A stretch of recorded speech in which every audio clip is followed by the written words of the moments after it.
largely agree with what you said. I would say that I don't know to what extent an ability to detach yourself from the crowd, for example. I don't know to what extent that's innate or to what extent that's learned, but that's a quality you need. I would agree totally with you that a great IQ is not needed. I mean, you do not have to be terrifically smart to do well as an investor at all. I would say you're 100% right that I learned from Graham first in a very, very big way, and I learned something additionally from Phil Fisher, and I learned a lot from Charlie.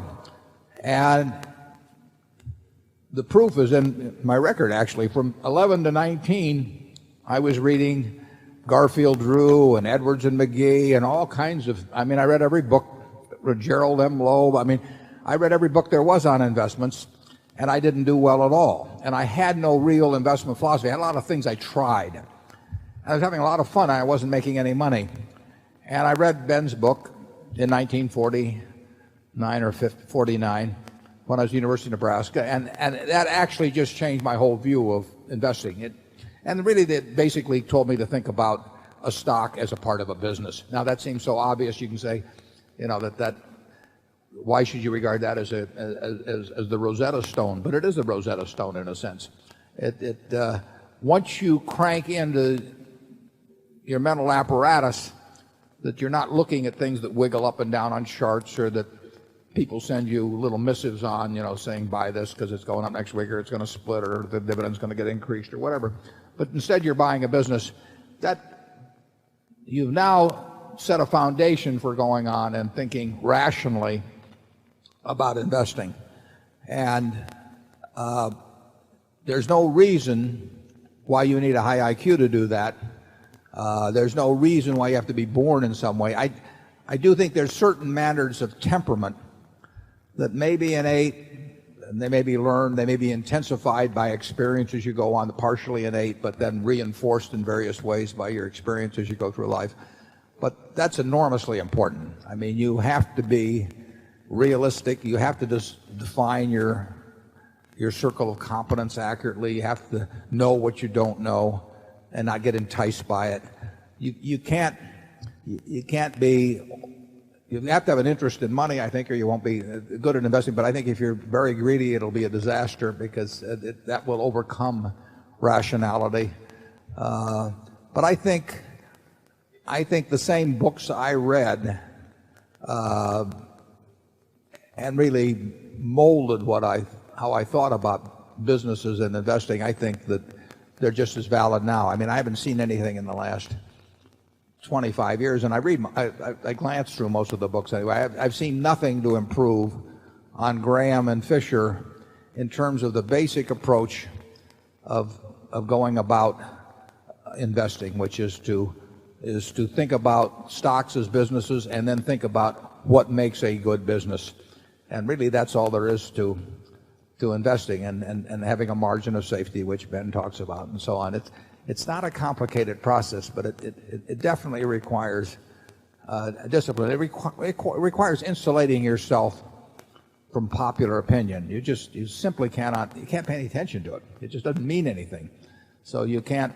The idea of listening to lots of people tell you things and all that, it's just a waste of time. And you'd be better off just sitting and thinking a little bit.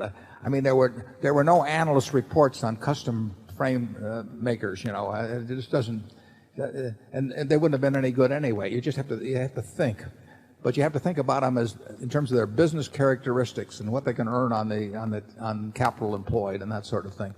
I would just read I would read the Graham and the Phil Fisher books and then read lots of annual reports, think about businesses, and try and think about which businesses you understand and which you don't understand. And you don't have to understand them all. Just forget about the ones that you don't understand. Charlie? Yeah, at a deeper level of generality, if you have a passionate interest in knowing why things are happening, you always are trying to figure out the world in terms of why is this happening or why is this not happening.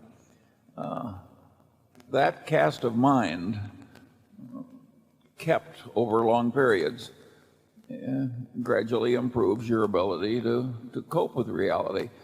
And if you don't have that cast of mind, I think you're destined probably for failure, even if you've got a pretty high IQ. Yeah, I would say we've seen relatively little correlation between investment results and IQ. I mean, not that there are a whole bunch of people out there with 80 IQs that are knocking, the cover off the ball, but there are all kinds of people with high IQs that get no place.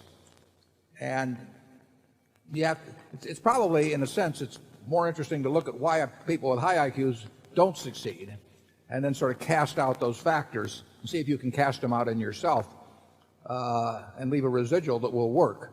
Because if it's like Charlie always says, all I want to know is where I'm going to die, so I'll never go there. So if you study the people who die financially, with high IQs and say, why do they die?